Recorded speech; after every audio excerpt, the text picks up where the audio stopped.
بسم اللہ الرحمن الرحیم۔ ایرانیوں کی قوم پرستی۔ اہل ایران اپنی ایرانی قومیت کو عظمت و تقدس کی نگاہ سے دیکھتے تھے۔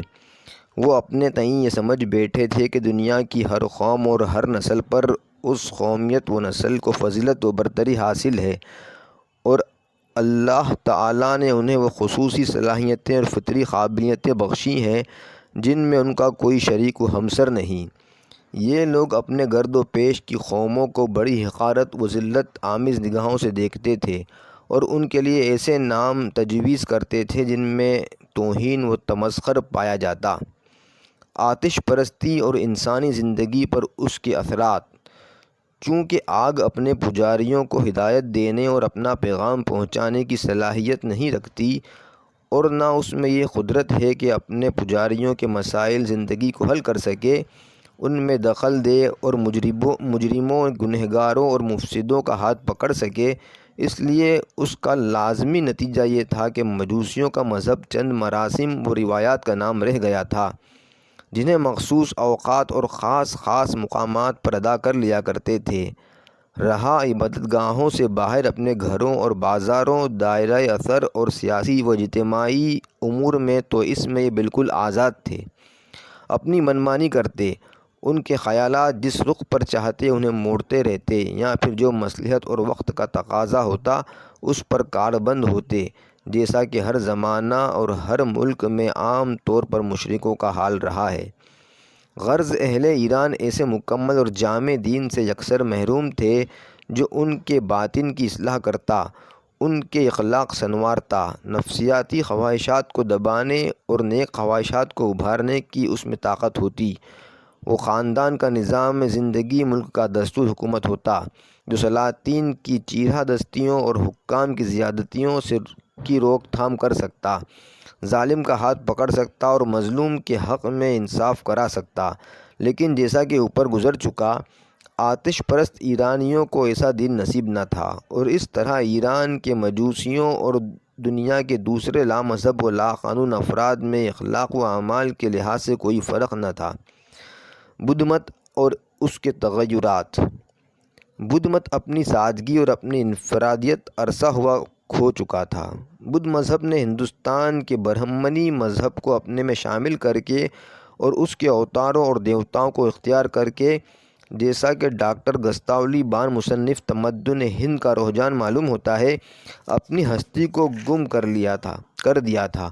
برہمنیت نے جو عرصے سے خار کھائے بیٹھی تھی اس کو ہضم اور اپنے میں ضم کر لیا تھا۔ بہرحال یہ دونوں مذاہب جو عرصہ سے ایک دوسرے کے حریف چلے آ رہے تھے، باہم شیر و شکر ہو چکے تھے، اور بدھ مت اب عرصہ سے بت پرستی کا ایک مذہب تھا۔ جن ممالک میں بھی اس مذہب کے پیرو گئے، بت ان کے ساتھ رہے۔ یہ لوگ جہاں جاتے اور جس ملک میں پہنچتے گوتم کے مجسمے نصب کرتے اور اس کے شبیہیں تیار کرتے۔ ان کی مذہبی اور تمدنی زندگی ان مجسموں سے ڈھکی ہوئی نظر آتی ہے۔ ٹکسلا، قدیم بدھ دارالسلطنت کے عجائب خانے کی سیر کرنے والا ان مجسموں اور مورتوں کو دیکھ کر حیرت زدہ رہ جاتا ہے جو بدھ مذہب کے مٹے ہوئے شہروں کی کھدائی کے بعد نکلے۔ اس سے معلوم ہوتا ہے کہ یہ مذہب اور اس کا تمدن خالص بت پرستانہ مذہب و تمدن بن گیا تھا۔ ڈاکٹر گستاولی بان نے بھی ہندوستان میں بدھ عمارتوں اور یادگاروں کو دیکھ کر یہی نتیجہ نکالا۔ وہ تمدن ہند میں لکھتا ہے، اصلی بدھ مذہب کو سمجھنے اور جاننے کے لیے اس مذہب کی یادگاروں کا مطالعہ کرنا چاہیے، نہ کہ کتابوں کا۔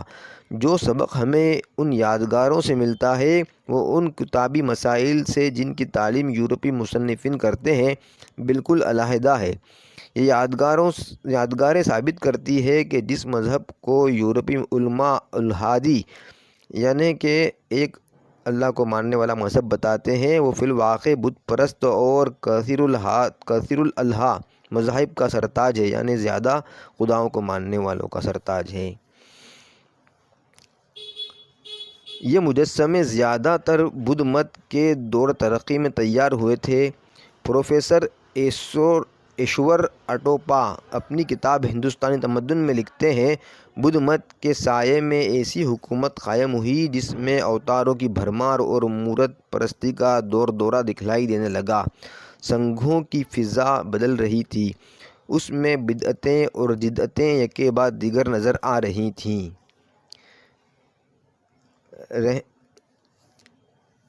ہندوستان تمدن اردو، ایشور اٹوپا۔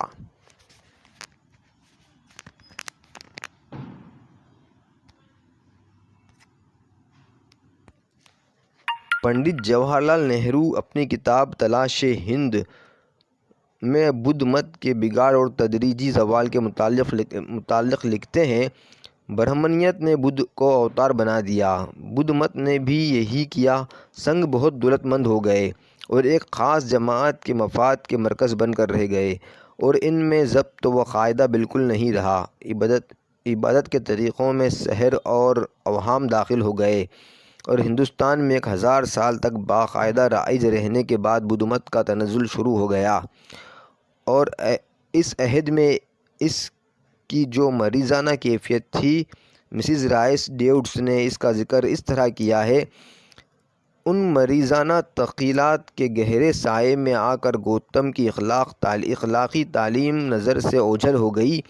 ایک نظریہ پیدا ہوا اور اس نے فروغ پایا، اس کی جگہ دوسرے نے لے لی، اور ہر ایک قدم پر ایک نیا نظریہ پیدا ہونے لگا، یہاں تک کہ ساری فضا میں ذہن کی ان پرفریب تخلیقوں سے گھٹا ٹوپ اندھیرا چھا گیا، اور بانی مذہب کے سادہ اور بلند اخلاق درس ان الہیاتی موشگافیوں کے انبار کے نیچے دب کر رہ